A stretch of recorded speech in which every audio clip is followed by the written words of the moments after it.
Assalamualaikum warahmatullahi wabarakatuh. Allahumma sholli ala Sayyidina Muhammad wa ala ali Sayyidina Muhammad. Pemirsa yang dirahmati Allah, marilah kita simak ceramah dari Buya Ar-Razi Hashim dengan tema cara agar ahli zikir sampai ke puncak makrifat. Sebelumnya marilah kita perbanyak sholawat minimal 1000 kali sehari, agar hidup kita penuh barokah dan mendapatkan syafaat kelak. Jangan lupa berikan dukungan kepada channel kami, dengan memberikan super thanks seikhlasnya. Marilah kita doakan agar Buya Ar-Razi Hashim dan keluarga diberikan kesehatan dan kebahagiaan dunia dan akhirat. Amin ya robbal alamin. Ketika seseorang ingin membersihkan dirinya dari selain Allah, maka yang harus dilakukan di awal kali adalah uzlah. Tapi uzlah di zaman ini susah nggak? Susah ya, paling antum harus ke Sumatera dulu, suluk tarekat, atau ke Yai Syakur di Indramayu ya. Udah ribet hari ini mencari tempat suluk, tempat beruzlah, sudah susah. Maka yang bisa kita lakukan terutama di keramaian kota sekarang adalah al-khalwah, berkhalwat. Jadi tolong setiap hari, setiap malam menyempatkan waktu bersama Allah sebelum subuh atau sebelum tidur, hatta walau rubu' sa'ah ya, walaupun cuma seperempat jam, kalau bisa setengah jam, kalau bisa 1 jam. Ngapain? Ya zikir Quran, zikir Quran, zikir Quran, zikir sholat, udah gitu aja, nggak ngapain lagi. Kita sudah tersita lama dengan handphone, katanya anti Cina, tapi handphonenya Cina ya, anti Amerika, handphonenya Apple. Jadi ternyata bukan itu masalah kita. Masalah kita, kolbunya anti selain Allah atau tidak. Itu masalah kita. Mau di tangannya Apple atau Oppo. Oppo bahasa Jawa kali ya. Tapi hati-hati teman-teman. Ketika orang berkhalwat dan beruzlah. Jadi saya nggak mau gaul lah sama orang, itu namanya beruzlah juga. Ada orang beruzlah, tapi dia merasakan orang itu jahat, saya baik, saya harus menjauh darinya. Orang seperti ini disebut dengan mutakabbirun. Ini orang uzlah, tapi dalam dirinya itu setan. Setan uzlah, jadinya begitu. Semakin nambah ilmu di dalam dirinya, yang bertambah sombongnya. Bertambah zikirnya, bertambah sombongnya. Maka nanti dia akan ngomong orang, ente zikirnya berapa? Gua zikir berapa? Saktian mana kita? Nanti ngomongin gitu Pak. Adu ma'rifat kita. Emang ma'rifat apaan sih? Kok bisa diadu-adu? Ma'rifat nggak bisa diadu Pak.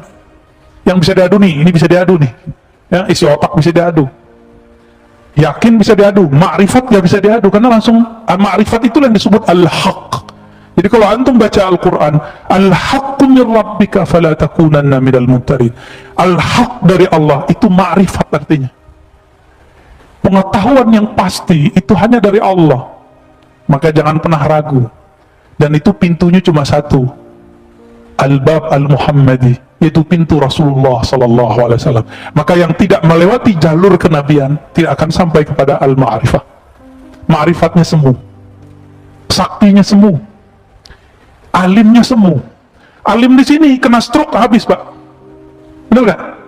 Antum mau banggain hafalan, kena stroke habis, nggak bisa ngapa-ngapain, nggak bisa membanggain ini. Banggainnya harus ilmunya ilmu qalbu. Maka dalam Al-Quran selalu kalimatnya lahum qulubu ya'qiluna biha, mereka punya hati yang mereka berakal dengan si qalbu. Jadi jangan hanya berakal dengan ini, dengan kecerdasan intelektual. Kita harus berpikir, berakal, sumbernya, resource-nya adalah qalbu ya. Kalau saya mau pakai akal-akalan Pak, saya mungkin debat tiap hari ya. Tapi apa untungnya debat? Kalau kita menang emang orang ikut kita? Kan enggak bakal ya. Orang kalau kalah debat, egonya yang main, gengsi ya gitu. Itu yang terjadi, na'udzubillah min dzalik. Jadi kita pun kalau menghindari satu komunitas, bukan karena komunitas itu kita anggap akan menyakiti atau akan merusak diri, tapi kita mengatakan, jika aku masuk suatu komunitas ini, mungkin akulah penyebab mereka rusak. Ini baru orang mutawadhi, baru uzlahnya benar. Jadi uzlah zaman now adalah tidak masuk ke dalam komunitas yang membuat kita terpapar dunia, membuat kita melenceng dari akhirat, melenceng dari Allah Subhanahu wa taala. Nah, ketika kita menjauhi komunitas begitu, bukan kita menuduh mereka, tapi kita menuduh diri sendiri. Kalau aku ada di sana, mungkin akulah penyebab mereka cinta dunia. Ini bedanya, ya. Maka hati-hati, ini banyak setan itu bisa masuk Pak ke dalam diri para pengamal tarekat, bisa masuk kepada dokter atau profesor, bisa masuk ke ustadz, bisa masuk ke siapa aja. Kalau nggak begitu, mana mungkin Sayyidina Adam bisa tertipu? Nabi Adam, Nabi kita, kakek kita semua, maka ini keturunan Nabi semua kan? Cuma Nabi Adam bukan Nabi Muhammad. Karena kita semua ini keturunan Nabi Adam, kesalahan itu akan berulang. Syaitan itu selalu berbicara pelan. Syaitan itu selalu berbicara tulus. Dia jual ketulusan dan dia jual keilmuan. Maka syaitan akan menjual keyakinan. Karena dia pernah mengalami ujian keyakinan ribuan tahun beribadah di langit dan di bumi, sehingga Allah angkat dia setara dengan malaikat. Fasjudu li Adama, ujiannya diuji, sujud ke Adam, dia nggak mau. Kenapa? Di kolbunya ada kesombongan yang menyala-nyala. Ini dalam diri kita ada kesombongan nggak menyala-nyala? Kalau ada orang sedikit senggol kita, kita marah, ya, kita mau bunuh orang itu Pak jadinya. Tapi kalau kita merasa bukan siapa-siapa, jika ada orang mau nyerang kita, ya kita maafin, mungkin dia salah paham, ya. Rasulullah SAW melakukan itu berkali-kali, ya, dicaci maki segala macam, bahkan dibentak, ya. Yang paling sedih itu Nabi dibentak oleh sahabat tercintanya Umar. Tapi Nabi faham Umar lagi galau. Apa kata Sayyidina Umar radhiyallahu ta'ala anhu? Beliau lagi galau. Rasulun anta, ente bener Rasul gak sih? Antum coba ngomong sama aneh, ente beneran ustaz gak sih? Kalau saya baper, saya tersinggung. Tapi kalau saya paham antum, saya gak akan marah. Nah, itu bagaimana dewasanya Rasulullah. Nabi biarkan Umar berkembang, ternyata beliau menjadi pewaris Rasulullah Sallallahu Alaihi Wasallam. Jadi kadang-kadang orang-orang yang benci sama kita hari ini, yang marah sama kita hari ini, siapa tahu nanti menjadi orang yang sangat cinta kepada ilmu yang kita kembangkan. Amin ya Rabbal Alamin.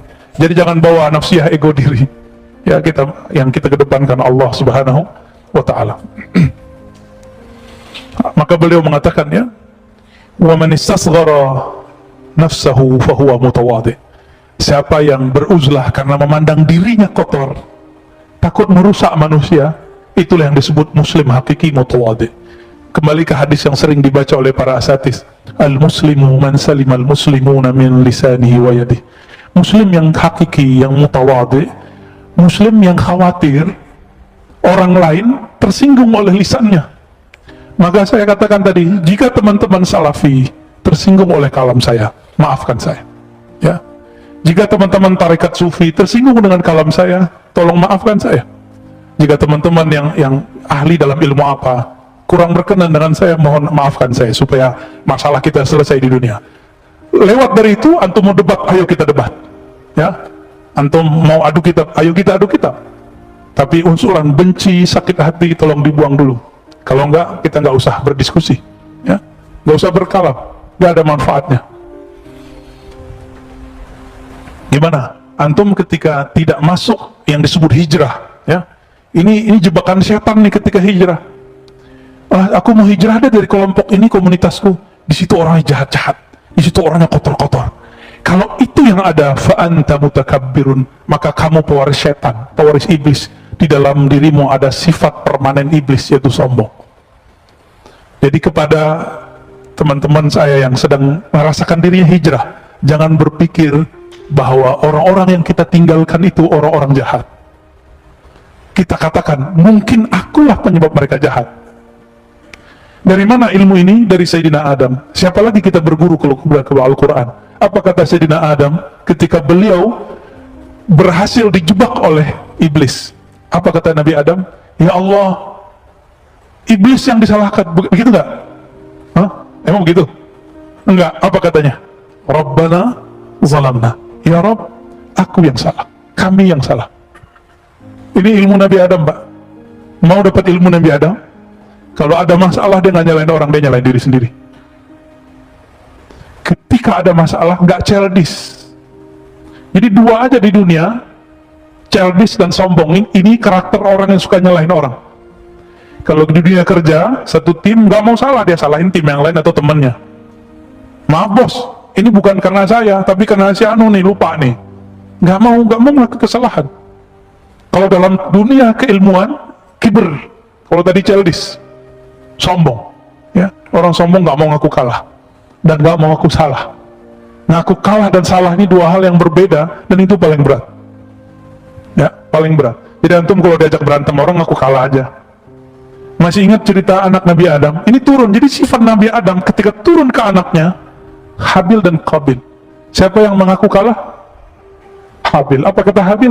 Jika memang nyawaku membuat engkau bahagia, ambil. Ada nggak antum yang begitu? Atau di dalam diri kita masih ada yang kebuasan? Buas. Saya rasa ini yang perlu dijinakkan. Ya. Coba jinakkan dulu itu.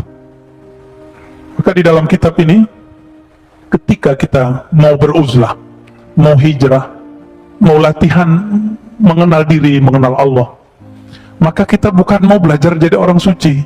Kita sedang belajar menjinakkan sifat-sifat buas yang ada dalam diri kita. Sifat sibaiyah, yang suka nyolot mulu, ya. Bener ya? Ini asu aja, tapi kok nyolot? Ini nggak asu aja ini, coba. Aneh nggak senam antum itu kalau membalasin orang-orang itu kemudian berkata kasar. Kul khairan awliyasmut, katakan khairan. Khairan itu beda dengan hasanan. Khairan itu pilihan kata yang baik. Kalau hasan itu mungkin baik aja, indah aja. Tapi khairan, tidak semua yang indah menurut kita indah menurut orang. Mungkin saya kurang khairan sehingga antum bertengkar, ya, sehingga di sosmed terjadi begitu, ya. Maka atubu ilallah. Jadi malam tadi saya zikir, ya Latif, ya Latif, ya Latif, ya Latif, ya Latif, ya Allah yang Maha Latif. Ini saya berjuang untuk mengeksiskan ajaran engkau, atau saya mengeksiskan saya, mazhab saya, manhaj saya. Disitulah Al-Latif. Allah kemudian melembutkan hati. Alhamdulillah, ternyata memang benar. Setiap kali orang menyebut nama Allah, Allah akan memasukkan nur ke dalam kalbunya. Bertahap, bertahap, bertahap. Dan disitulah Nabi mengatakan istafti qalbak, baru sah, mintalah fatwa ke dalam kalbumu. Jadi kalau sudah dizikirkan kalbu, baru boleh dimintain fatwa, Pak. Kalau belum dizikirkan kalbu, yang di kalbu itu bercampur dengan hawa nafsu, belum bisa dimintain fatwa. Istafti qalbaknya belum berlaku, mintalah fatwa ke dalam kalbumu.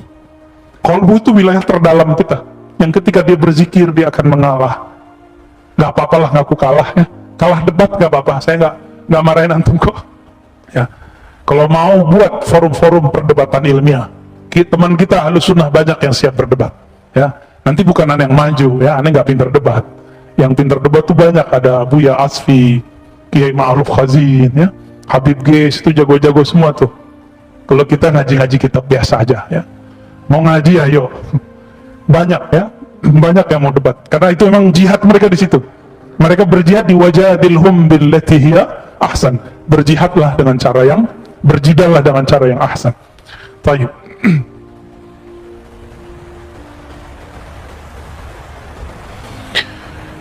Ada orang berkhalwat menyepi ke Gunung Salak, tapi karena tauhidnya tidak benar, apa yang terjadi? Keluar-keluar jadi nabi. Ya. Nah, ini masalah ini. Maka kata beliau, min adabil uzlah ayuhassila min al-ulum ma yusahhih bihi uqada tauhidih. Salah satu yang paling awal sebelum orang masuk ke dunia suluk, dunia khalwat, dunia tarekat sufi, wajib belajar ilmu akidah. Maka di Mesir itu hikayat dari beberapa sahabat saya, kalau ingin talqin, beberapa syekh mewajibkan belajar akidah tauhid dengan metode sifat 20 supaya nanti nggak ngaku jadi Tuhan atau ngaku jadi Nabi minimal. Tapi seru juga ya, naik pangkat ya. Manusia biasa, wali aja belum udah jadi Nabi. Wali aja belum ketahuan Pak udah jadi Nabi. Canggih nggak tuh? Canggih itu ya.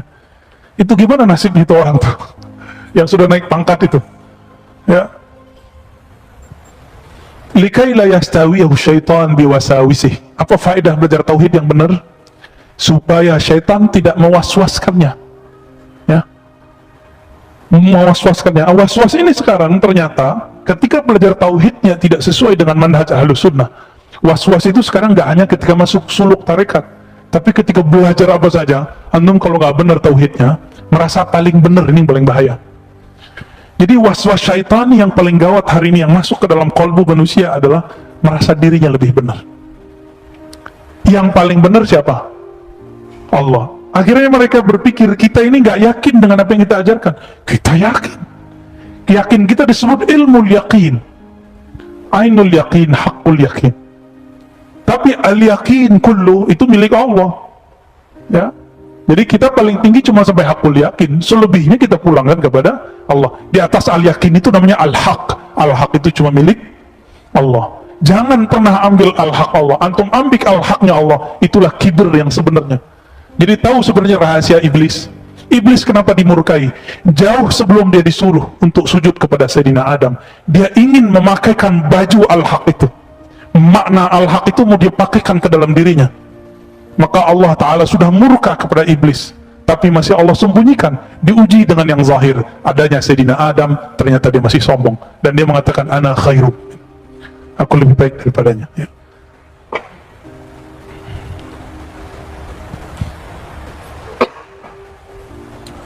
Bapak saudara makan Allah, ini bagian asli yang mau saya sampaikan.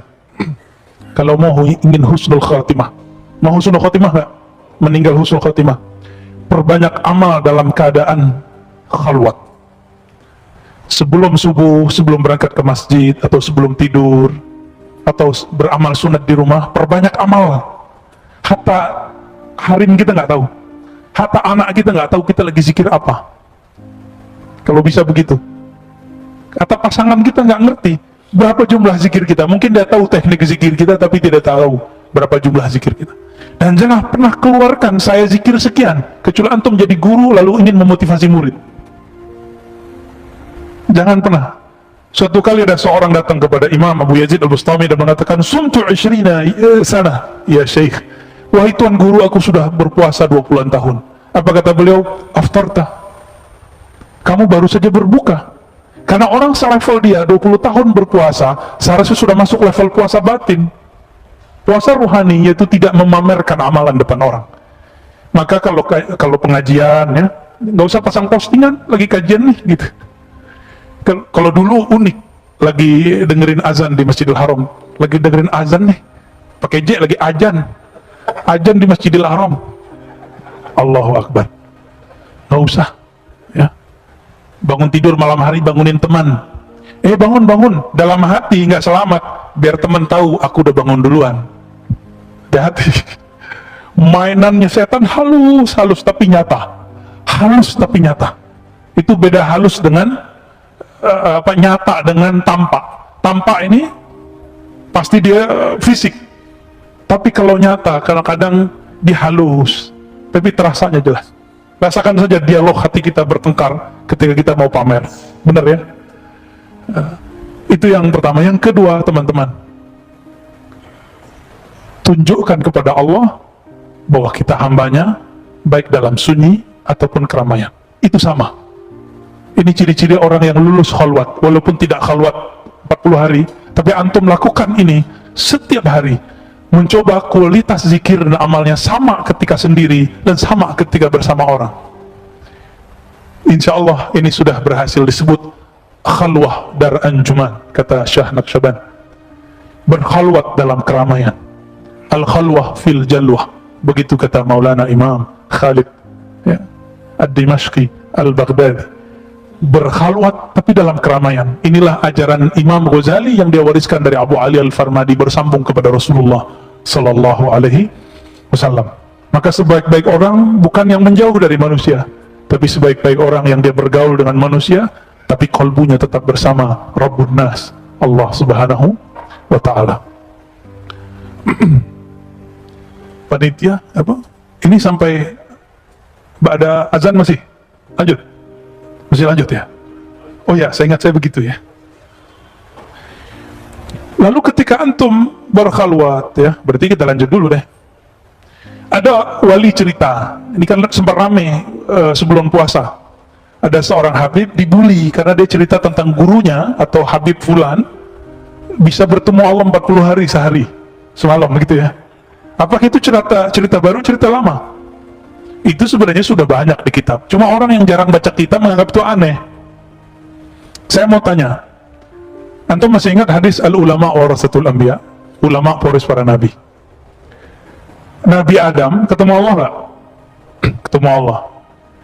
Nabi Musa dialog dengan Allah nggak? Dialog. Nabi Isa, Nabi Muhammad, semua nabi itu punya pertemuan dengan Allah dengan cara yang berbeda. Yang sempurna cuma Nabi Muhammad, sama sendal-sendalnya dibawa ke aras. Ini bedanya. Nabi Musa pingsan dulu baru merasakan hadirnya Allah. Padahal Nabi Musa sudah berdialog dengan Allah berhari-hari, 40 hari. Nah di sini dikatakan yuhka Nabi Yazid. Jadi Abu Yazid ketika diberkhalwat, Abu Yazid ini ulama salafus soleh, wafat tahun 261 Hijriah, sama dengan Imam Muslim, pengarang Sahih Muslim. Apa kata beliau? Ra'aitu Rabbi Azza wa Jalla fil manam. Aku melihat Allah Ta'ala dalam mimpi. Mungkin nggak? Dalam mimpi loh? Mungkin. Cuma kalau nggak percaya, buka kitab Ta'bir Mimpi karya Ibnu Sirin, An-Nablisi, dan banyak ulama. Ada di situ ru'yatullah, melihat Allah Subhanahu wa Ta'ala. Fakultu kaifa ajiduka. Lalu aku bertanya, ya Allah, bagaimana cara aku menemukanmu, bertemu denganmu? Faqal fariq nafsak wa ta'al. Hai Abu Yazid, fariq nafsak, tinggalkan egomu, nafsiyahmu, ta'al, ayo kita ketemuan. Maksudnya apa? Maka yang menghalangi kita dengan Allah itu apa? Nafs, angan-angan, masa sih? Kalau mungkin zikir 100 kebanyakan, apalagi dikasih 1000. Apalagi antum kena racun bilang zikir 1000 bid'ah. Ya? Ya salam. Azan dulu ya. Baik. Kita lanjutkan sedikit lagi. Imam Abu Ali Ad-Daqqaq, mursyidnya Imam Al-Qushairi, berpesan kepada beliau, ilbas ma'an nas ma yalbasun.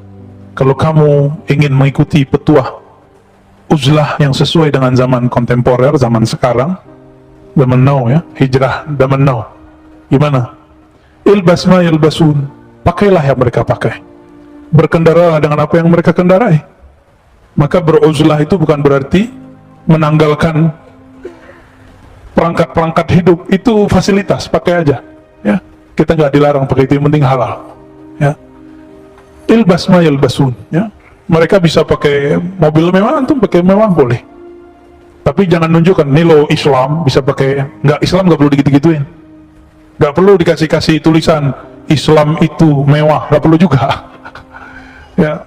Jadi kita ketika membuat tulisan-tulisan kaligrafi, nampilin di perangkat-perangkat kita, punya kita, bukan tujuannya untuk menunjukkan Islam begini loh, enggak, terlalu kendil Islam kalau kita yang menerjemahkan ya. Ilbas ma yalbasun, dia pakai apa yang mereka pakai. Jadi bukan berarti menanggalkan sisi manusiawi kita, enggak. Wa tanawal mimma ya'kulun, makanlah apa yang mereka makan. Mereka jalan-jalan, kamu jalan-jalan ya. Tapi satu, wanfarid anhum bisir, tapi sir kamu tolong jangan terkontaminasi oleh apa yang kamu pakai, apa yang kamu makan, gaya hidup, lifestyle itu. Bisa nggak kira-kira? Bisa, serius? Aneh belum bisa. Masih belajar. Tapi kalau kita belajar, mau belajar, ya sama-sama kita berlatih. Maka setiap hari teman-teman, biar sukses di sini, ketika memakai apa yang mereka pakai, kita punya pakaian, punya rumah, punya ini, punya itu, niatkan, ya Allah, aku ingin menunjukkan rasa syukurmu kepada Engkau, karena Allah suka melihat bekas nikmatnya itu nempel pada diri kita. Jadi antum belum bersyukur kalau belum pakai nikmatnya, pakai ya. Jadi jangan sembunyiin. Zuhud bukan berarti menanggalkan perangkat-perangkat kemewahan itu. Makanya Nabi itu setiap istrinya ada rumah, setiap rumah itu ada khadamnya, setiap istri Nabi diberikan kendaraan. Jadi Rasulullah tuh kaya, Pak. Antum kuat nggak? Punya istri 9, masing-masing punya pembantu, punya rumah, lalu punya kendaraan yang terbagus di zamannya. Kendaraan Rasulullah paling bagus loh Pak sekarang. Paling bagus, nggak ada yang lebih bagus dari kendaraan Rasulullah. Kalau sekarang ya Mercy lah, BMW. Sekarang apa yang bagus? Kayaknya ada yang lebih bagus lagi. Itu pakai Nabi. Jadi Nabi nggak main-main juga. Itu fasilitas dari Allah Subhanahu Wa Taala. Tapi kalbu beliau tidak pernah nyantol kepada dunia. Ya. Terus kemudian apa kata beliau? Sami'tu yaqul ja'ani insan, kata Imam Abu Ali Ad-Daqqaq. Suatu kali ada orang datang kepadaku, perjalanannya jauh dan ingin disebut sebagai orang suluk, orang sufi, orang kenal Allah, orang zuhud. Apa kata beliau? Laisa hadzal hadis min haythu qat'il masafa wa maqasatil asfar. Wahai anakku, yang disebut bersuluk menempuh jalan mendekatkan diri kepada Allah bukan dengan kamu jalan jauh begini, bersusah payah begini, tapi farik nafsak walau bi khatwah. Coba kamu tinggalkan dirimu, egomu walaupun satu langkah. Setiap hari belajar pelan-pelan, pelan-pelan. Kita dikatain orang nggak balas ngatain. Nah, itu salah satunya, Pak. Ya, saya lagi belajar itu juga. Ya, mau sama-sama belajar kita. Ya, jadi kita nggak akan menjadikan diri kita ini presentasi dari Islam yang sebenarnya. Kita sedang berusaha supaya sampai kepada hakikat keislaman itu. Kemudian faqad hasala maqsuduk. Kalau kamu sudah setiap hari melangkah menjauh dari egomu, itulah hakikat Nabi Adam. Hada maksuduk. Inilah maksud tujuanmu. Itulah ilahi anta maksudi. Waridhaka matlubi. Nabi Adam ketika dijebak oleh iblis laknatullah alaih, beliau tidak mengatakan ente terlaknat wahai iblis. Apa kata dia? Ya Rabb, aku yang salah. Kalau engkau tidak ampunkan kami akan menjadi orang-orang yang, ya, fa illam taghfir lana lanakunanna minaz zalimin. Kami akan selalu berbuat salah. Maka kita tutup kajian kita pada malam ini dengan doa Nabi Adam. Rabbana zalamna anfusana wa illam taghfir lana wa tarhamna lanakunanna minal khasirin. Ya Allah, kami banyak salah karena kami orang kemudian berprasangka, karena kami kadang-kadang orang kemudian salah memahami agama ini. Ampunkan kami ya Allah. Jika engkau tidak mengampuni kami ya Allah, tentu kami jadi orang zalim. Rabbana atina fid dunya hasanah wa fil akhirati hasanah wa qina adzabannar. Sallallahu ala nabiyyina Muhammad walhamdulillahi rabbil alamin. Subhanakallahumma wa bihamdika asyhadu an la ilaha illa anta astaghfiruka wa atubu ilaik. Assalamualaikum warahmatullahi wabarakatuh. Salah satu cara Allah mengenalkan dirinya kepada hamba, Allah buat suatu skenario, diciptakan satu makhluk lalu si hamba ketakutan, dan itu ditulis dalam kitab Al-Hikam. Bismillahirrahmanirrahim. Wa bisanadina al-muttasil al-imam al-arif billah ibn Athaillah Sakandari qaddasallahu sirrahu qala mata awhashaka min khalqih fa'alam annahu yuridu an yaftaha laka bab al-uns bih. Mata awhashaka min khalqih, kapanpun, saat kapanpun dia membuat engkau takut karena makhluknya. Awhashaka, membuat kamu ketakutan, min khalqih, karena satu makhluknya. Saya mau tanya, corona makhluk Allah atau dia diciptakan oleh selain Allah? Allah itu sebutan Tuhan. Orang Arab, orang-orang ahlu kitab menyebutnya Allah. Yahudi menyebutnya Yahu dalam bahasa Arab, dalam bahasa Ibraninya Yahweh. Wahai dia, wahai beliau. Karena Yahudi tidak berani menyebut kata Allah. Tapi Yahudi pengikut Nabiullah Isa menyebutnya dengan El lima sabaktani. El Allah sama. Maka Allahumma itu bukan asli Arab.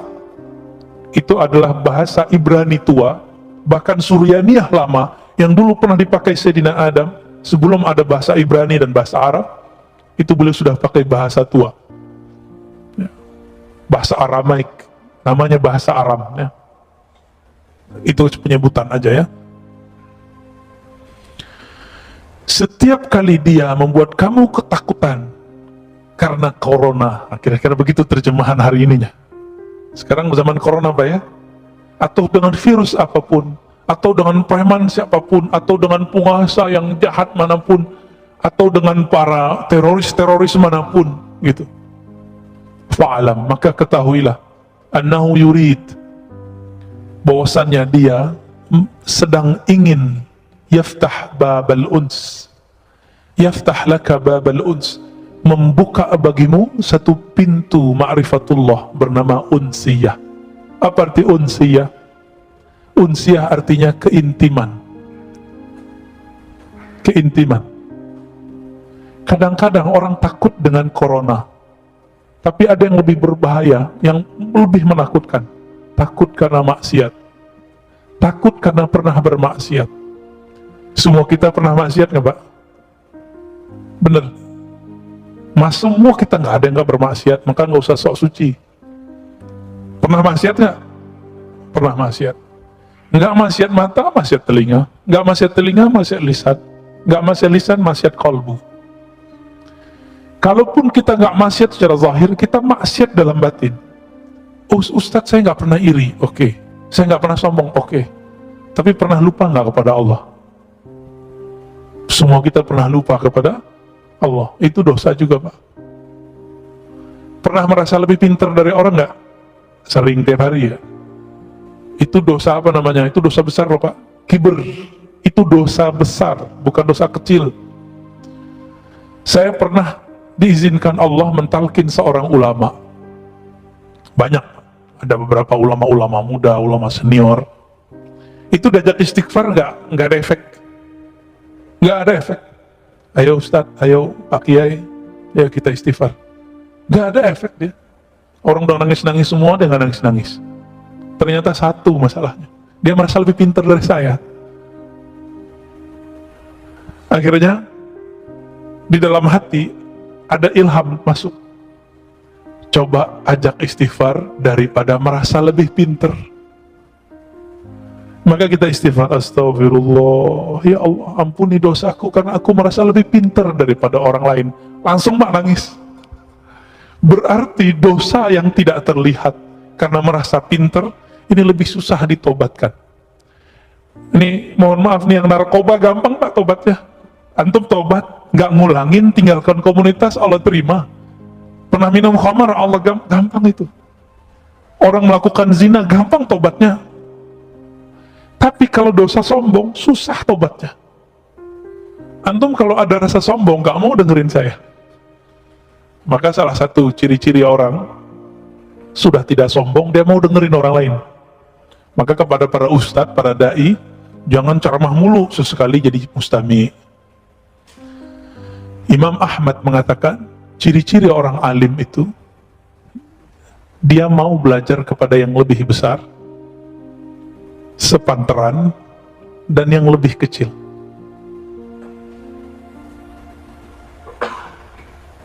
Gimana? Udah pernah belajar sama yang lebih kecil belum? Belum ya? Umurnya, gelarnya, fisiknya, belum ya? Jarang ya? Jarang.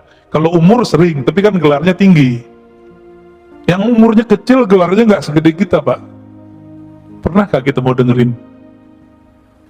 Nah, maka kalau para da'i, para ustadz, jangan khutbah mulu tiap bulan. Harus ada satu kali sebulan, dia nggak dengerin khutbah, dia dikhutbahin orang. Nah, syukur-syukur di rumah dikhutbahin bininya ya. Jadi apa yang Allah sedang mau kenalkan kepada kita? Unsiyahnya, keintimannya dengan kita. Uns itu lebih dekat dari kedekatan.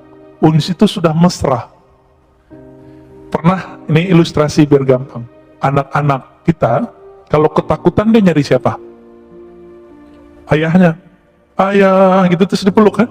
Kita gemes ngeliat begitu, dan itu bikin rindu mau pulang ke rumah. Bener ya? Itu bikin rindu, Pak. Kadang-kadang kita gak rindu mamanya, ya, yang bapak-bapak ini. Rindu sama anak kecil ini. Nah, ini namanya uns. Kemesraan kalau dia seumuran. Keintiman jika dia sudah sangat dekat, ya. Keakraban jika dia sudah sangat akrab. Sudah akrab belum dengan Allah? Allah itu ngomong, wa nahnu aqrabu ilaihi min hablil warid. Kami ini akrab kok dengan kamu. Kan artinya akrab kan bahasa Arab tuh akrab. Kami ini lebih akrab daripada kamu, daripada dirimu sendiri. Hablul warid. Hablul warid itu kan diri kita sendiri. Nggak usah diterjemah harfiah. Maka salah satu nikmat yang Allah berikan saat ini, saat corona ini adalah nikmat unsiyah. Sebelum keluar doa dulu nggak? Biasanya dulu keluar aja kan. Sekarang ya Allah jaga aku dari corona. Kayaknya kecil amat. Emang virus itu cuma corona? Banyak Pak virus selain corona. Saya nggak kena corona kemarin, kena batuk, kena flu sebulan yang lalu. Sekarang sisa batuk, kering dikit batuk. Ini bukan batuk corona loh Pak ya. Saya udah pernah corona setahun lalu. Ya kalau versi Ustadz Fulan kan kena corona munafik. Berarti saya munafik Pak. Ya nggak usah jauh-jauh nuduh orang munafik, kita munafik. Tapi kan tega amat nuduh begitu. Kiai kita banyak yang meninggal karena corona, emang mereka munafik. Habis yang bilang munafik, kena corona dia. Ya salam.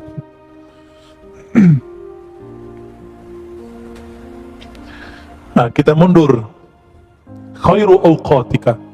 Sebaik-baik time yang kamu punya, waktu yang kamu punya. Jadi time itu bukan jam. Jadi sekarang 5:32. Bukan itu. Itu namanya jam dinding, Mbak. Jam sholat. Waktu itu adalah satu nafas yang kita tarik, satu nafas yang kita keluarkan. Itu yang disebut waktu. Berarti waktu kita sebenarnya lebih berharga daripada cuma 1 detik, 2 detik itu. Apa kata beliau? Waktu kamu bernafas, yang paling bagus adalah waktun tashhadu fihi wujuda faqatik. Saat-saat jika engkau melihat engkau lagi butuh kepada Allah Subhanahu wa taala. Engkau memerlukan perhatian penjagaan Allah Subhanahu wa ta'ala. Sebelum keluar rumah, berdoa, ya Allah, jagalah saya. Allah itu senang sama orang yang begitu. Dan itu waktu-waktu paling indah. Bapak sholat 100 rakaat, tapi nggak ada rasa memerlukan perhatian Allah, membutuhkan bantuan Allah. Itu lebih baik doa yang tadi, Pak. Itulah alasannya kenapa doa musafir lebih utama daripada doa-doa orang biasa. Karena orang musafir ini dia takut mati. Saya pernah kasih contoh beberapa tahun lalu, di sini juga. Awal-awal naik pesawat, dari awal naik sampai turun, zikir nggak putus-putus kan? Naik kedua, setengah putus. Naik ketiga, lupa, malah nonton, main handphone. Bener ya? Kenapa? Karena kita sudah terlalu biasa. Jadi manusia begitu. Nah, doa-doa yang dulu kita baca saat kita ketakutan naik pesawat, itu doa pasti sudah dikabulkan Allah 70%. Saya sudah hitung, Pak, doa-doa yang saya baca saat itu Allah udah kasih hampir semua. Tapi pas kita naik pesawat sekarang biasa aja. Ya, rasa takut muncul lagi pas turbulen. Jadi kita ini takutnya tidak pernah permanen. Takutnya selalu bi asbab bil awarid, dengan sebab-sebab luar, belum permanen. Kenapa? Nama Allah belum nancap di dalam kolbu. Jadi kita takutnya kepada Allah masih karena faktor-faktor dari luar, belum karena kenal kepada Allah. Orang ini belum disebut arif billah, belum disebut kenal kepada Allah, ya. Baru disebut takwa, dia takut kepada Allah. Jadi waktu kamu terbaik, waktu kita terbaik yang Allah lihat, di saat kolbu ini merasa butuh kepada ampunan Allah, bantuan Allah, wa turaddu fihi ila wujudi dhillatik. Dan waktu kedua, waktu saat engkau merasa tercampakkan di tempat yang hina. Itulah sebabnya orang yang maksiat merasa hina, Allah lebih sayang daripada orang yang taat merasa suci. Jadi saya katakan, wahai diri yang pernah bermaksiat, jangan putus asa kepada Allah. Tapi jangan-jangan itulah saat Allah suka melihat kamu. Beberapa orang nggak pernah maksiat secara zahir, matanya dulu jaga, tangannya dijaga, semua dijaga. Kalau ngelihat ada orang berdua-dua, dia bilang, ih najis, setan, tengahnya ada setan. Kan hadis begitu. Kalau berdua, ketiganya setan. Ada yang buka aurat dikit, ahli neraka. Jadi panitia neraka dia, Pak. Kan dia sudah punya daftar ahli neraka, ahli neraka, ahli neraka. Maka Islam yang dia kenal, Islam neraka.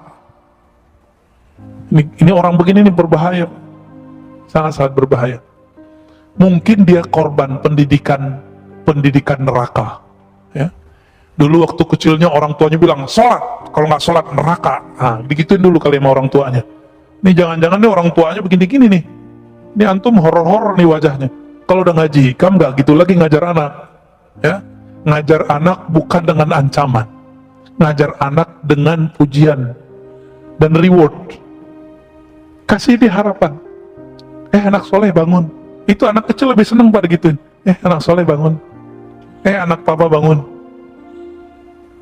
Ahli sorga bangun. Gitu Pak. Cara bangunnya itu dia cepat bangun. Tapi kalau kita bilang, kamu nggak sholat, neraka lo gitu ya. Itu anaknya bangun langsung pikiran dia. Anak-anak korban begini nanti jadi patian neraka. Ya. Dia sendiri nggak tahu nasib dia gimana kan. Banyak orang begitu hari ini. Banyak. Pada kita ini buta ya. Betapa tidak buta. Setiap surat dalam Al-Quran, dari surah At-Taubah, semua memulai dengan Allah mengenalkan diri dan kata Rahman, Rahim, Rahman, Rahim. Emang nggak baca? Emang nggak dengar? Jangan-jangan kita kal himar yahmilu asfara. Ya, seperti himar. Ya, binatang himar. Apa terjemahan himar? Keledai. Ya, yang dia memikul kitab-kitab, tapi dia nggak tahu apa yang dia pikul. Jangan-jangan begitu. Baca Quran makanya, ini mohon maaf loh Pak ya, ini ngajinya agak beda.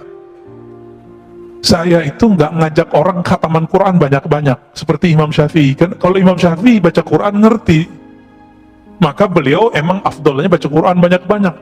Selama 4 tahun di Mesir, beliau khatam 4.000 kali. Itu setahun 1.000. Coba bagi sebulan berapa kali tuh? Antum hitung sendiri ya. Capean hitungnya. Ini dari kemarin, dari kecil sampai sekarang, kalau kita hitung-hitung khataman, kita nggak nyampe, Pak. Kita didoktrin kurang sempurna. Doktrinnya sudah oke, tapi kurang sempurna. Habis baca Quran, belajar Quran, khataman, berhenti ngaji Quran. Seharusnya langsung masuk ke ngaji makna Quran. Dulu, waktu saya masih MTSN, SMP, selesai khataman, saya belajar ke kampung di seberang, jadi kita ada 20 menit ke sana. Saya ketemu seorang buya, seorang ulama, dia ngajarin terjemahan Quran. Setiap Rabu, malam Kamis kita belajar nerjemah. Karena keberkahan itulah saya bisa baca kitab sekarang. Ya. Padahal nggak nyantri seperti teman-teman pesantren ya. Saya nggak nyantrinya di surau aja, pindah surau, gitu-gitu aja udah. Nggak pernah nyantri seperti teman-teman, kecuali setelah kuliah. Pas kuliah baru saya masuk pesantren. Ya. Tapi teman-teman di pesantren, karena korban pendidikan kurikulum neraka, ya, kurikulum ikop, dikit-dikit ikop, akhirnya udah nyantri 6-7 tahun nggak bisa baca kitab. Karena sekolahnya tegang. Sekolah itu harus tenang, anak-anak terus cinta. Jadi ketika beberapa tahun setelah saya bisa baca kitab, teman-teman yang belajar kitab nggak bisa baca kitab pada pesantren. Nanya, enti kok bisa baca kitab? Tipsnya apa? Jawaban saya cuma satu, cinta. Kamu sudah cinta belum dengan kitab yang kamu pelajari? Sudah cinta belum dengan guru yang ngajarin kamu?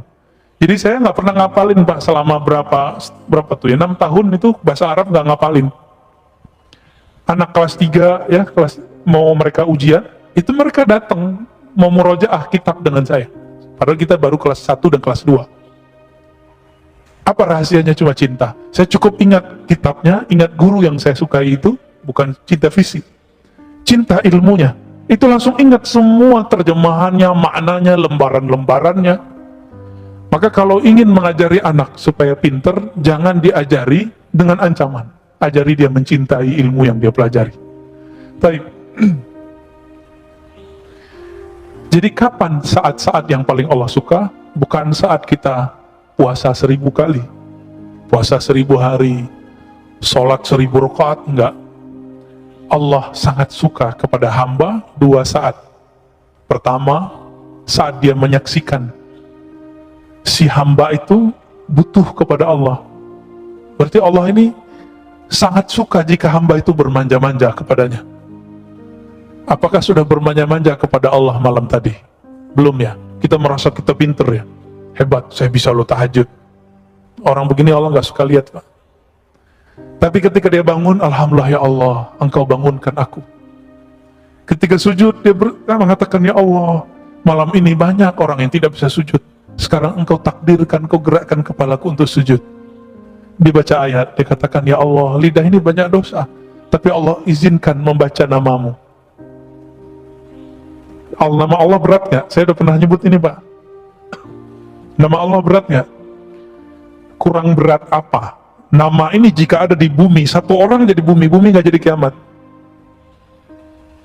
Maka orang yang paling sakti di dunia bukan orang yang kebal, bukan orang yang pindah tempat sesaat. Orang paling sakti di dunia, orang yang di kolbunya ada nama Allah.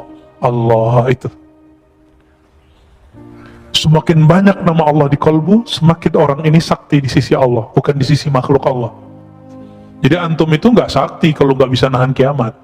Kalau cuma bisa nahan-nahan debus doang mah biasa itu. Ya.